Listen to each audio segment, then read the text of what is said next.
Okay. And you all can see my screen, correct?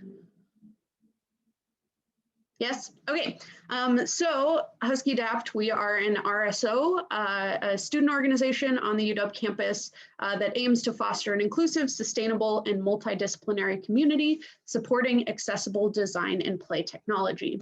And we have three main areas that we work. The first being our toy adaptation program, the second being our design projects, and the third being our outreach and education efforts. And I'm hoping to share a little bit about what we've done this previous quarter and identify ways that new folks or HuskyADAPT alumni can get involved as well. So many of you have heard this before, but we know that toys are very critical for development. They teach things like cooperativity and gross and fine motor skills, but many of the toys that you see on the shelf are not accessible to everyone. So all the toys you see here on the slide require small buttons or switches to be activated, which does not work for every individual. So to solve this problem, we have this process called toy adaptation, and toy adaptation is going on kind of all over the country.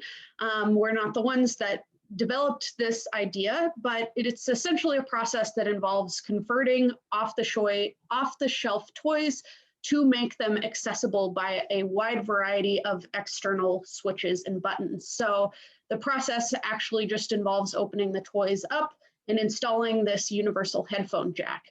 And that enables all of these different switches that you can see on the screen, ranging from a chin tuck switch to a bite switch, a head tilt switch, or a large button, a larger target in front of the individual. By simply installing that headphone jack, you open that toy up to a much broader way to be activated, which means that a lot more individuals will be able to use it. So what are we doing in the toy adaptation space? So in normal years, we're hosting bi-weekly adaptation workshops where students with or without any experience in engineering or have any experience with tools can come to these events and learn how to actually do this process.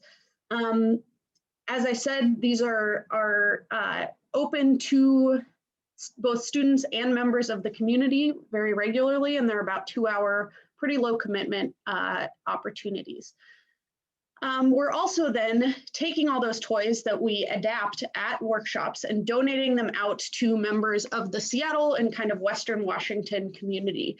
And you can see on the screen, there's a map that has a lot of purple dots, which indicate locations that we have donated toys. And this is a little bit outdated. We've also got a couple that are coming from Pennsylvania and across the country. How they found us, I don't really know. But if you or somebody that you know needs adapted toys, we are fortunate that these workshops exist so that we can donate them out for free. So feel free to pass along our information to whoever you think might use it.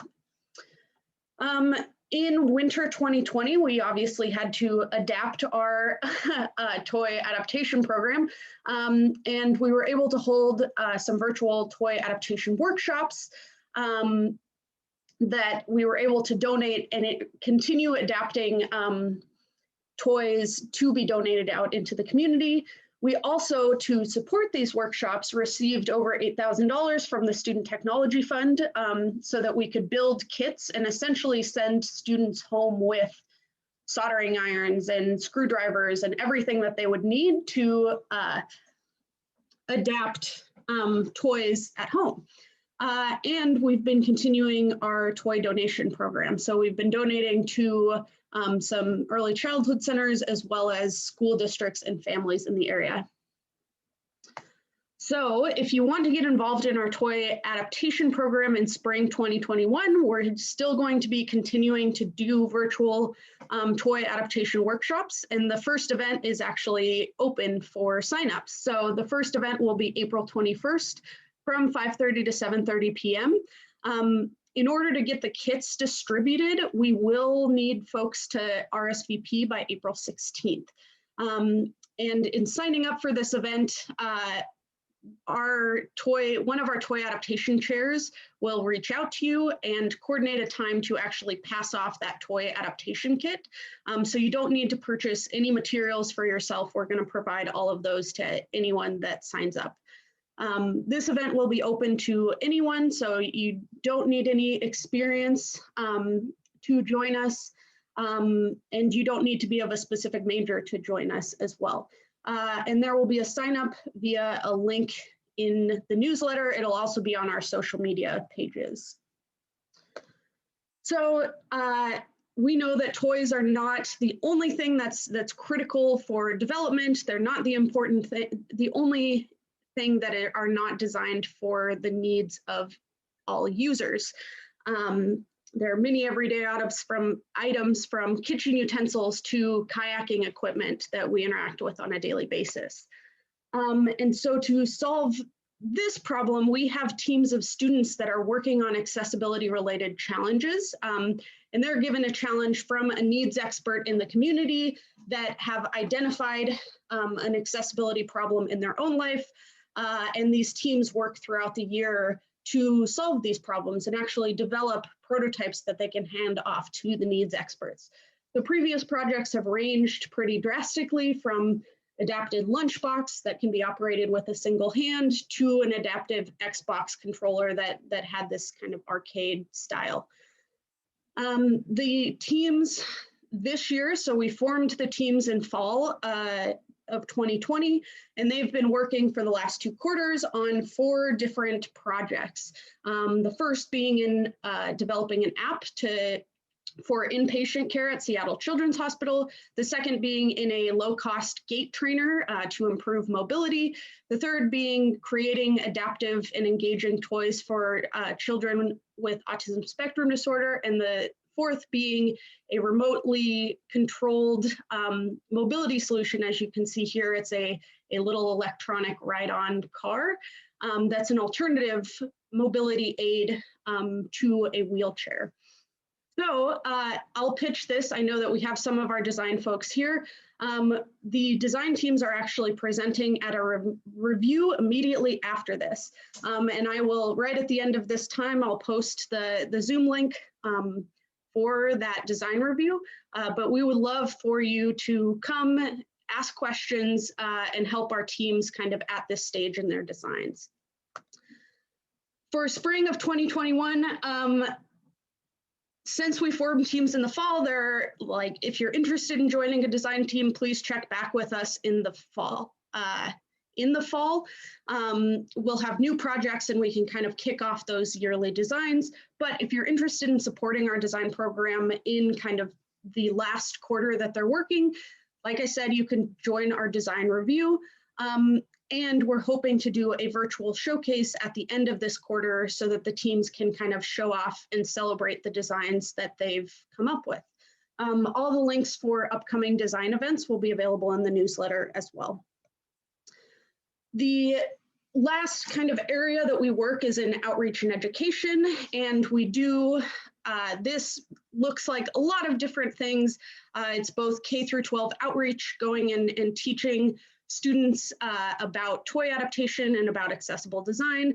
And we also host lecture and panel style events to have conversations around accessibility. This last quarter, we had 2 panel events, the first being the Create plus TCAT panel event. And if you're not familiar, those are 2 groups on the UW campus that are kind of research groups focused on accessible design and technology. I would highly recommend that you check out both of those. They're both independently hosting and organizing their own lectures, and they have a lot of opportunities for both undergrad and graduate research as well. So great organizations. It was wonderful to hear from both of them. We also invited back some of our alumni who are now working in various industries, from rehabilitation medicine, one's a practicing occupational therapist, to a data scientist at Microsoft and a mechanical design engineer designing prosthetics. We heard a little bit about their research and their path through UW. I will say that all of these the recordings for both of these events are available on our website. They're also, if you type us into YouTube, they're posted on YouTube as well. So you can check out these lectures. For the upcoming lectures, we haven't set official dates, so I don't have that information for you yet, but a couple of the topics that have been proposed are our very own George, who's sitting here today, we're hoping that he'll give us kind of a Design Festival 101 talk. If you're not familiar, there's a big design festival that happens in Seattle every summer. And yeah, so George is one of our HuskyADAPT advisors, and we're hoping that he shares a little bit about how students can get involved with that and potentially present their work, all kinds of fun things that are happening at that event. The other topic that we're hoping to host is Diane Hendricks, who's another HuskyADAPT advisor, is going to be speaking on making learning accessible and things that students can look at and request to improve the accessibility of their own learning spaces, as well as how you can make any lectures that you give accessible to those individuals that are sitting in it. All of the signups for those events will be in our newsletter as well. The last thing that I want to pitch is that we just recently opened our leadership role applications.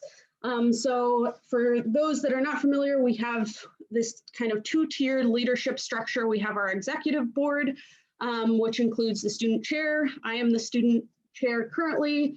Our toy adaptation chairs, our design chairs, our communications chairs, and then what I'm calling an other category. I'll talk about that in just a second. Essentially, these are the folks that are kind of overseeing all of the organization of these events that I just shared with you. The other category that we're kind of opening up is a little bit new this year. It's essentially kind of a student at large or an officer at large position. If there's something you're really passionate about that you think fits within kind of the umbrella of HuskyADAPT, but we don't have a chair for it yet, there's an opportunity in the application to actually propose a new position or a new direction that you would like to see HuskyADAPT move in. The other kind of the second tier of our application is our HuskyADAPT ambassadors, and these are just kind of our rock star HuskyADAPT members that are coming to our events regularly, that are helping run toy adaptation events and guide people through the toy adaptation process. They'll also help in the fall with recruitment. This is just a great way to get involved if you're not ready to commit to being on the exec board. The deadline for those applications is April 21st at 11:59 p.m. And the application link will be sent out in the newsletter and will be available on our website after this meeting. We can talk a little bit more if you have specific questions about these positions, or you can reach out to me after the fact. So as I mentioned, this is our exec board team. So myself, I realized I didn't introduce myself at the beginning of this talk. I'm Alyssa. I'm the current student chair for the club. We have our past student chair, Molly Malika, our toy adaptation chairs, Avery, Nicole, and Sam, our design chairs, Colin, Kaya, and Preston, our community outreach chair, Johanna, and our communications chairs, Jay, Alicia, and Tom. And these are the folks that a lot of them are probably here, you probably see them, but like I said, they're responsible for doing all of the heavy lifting related to organizing these events. We also have a wonderful HuskyADAPT ambassador team that, as I said, are present. Many of them are on design teams. They're doing all kinds of work to kind of be the biggest promoters of HuskyADAPT. And we've got a wonderful team of faculty advisors across disciplines, ranging from mechanical engineering and electrical engineering, all the way through rehabilitation medicine. So we've got a huge team of folks that are supporting the club. This is kind of my last slide here. That's a summary of everything that I talked about and ways to get involved. So as I mentioned, all of these kind of ways to get involved are on our newsletter, which if you're looking for our newsletter, you can Google HuskyADAPT, find our website, and hit join our newsletter, which is on our front page. We'll send you one email every 2 weeks that includes all of the ways that you can get involved and includes all of the sign-up sheets for these events. As I mentioned, all of the opportunities are open to all majors and all levels of experience. So we're hoping to see some new folks at our events in the spring. With that, I will open it up to questions.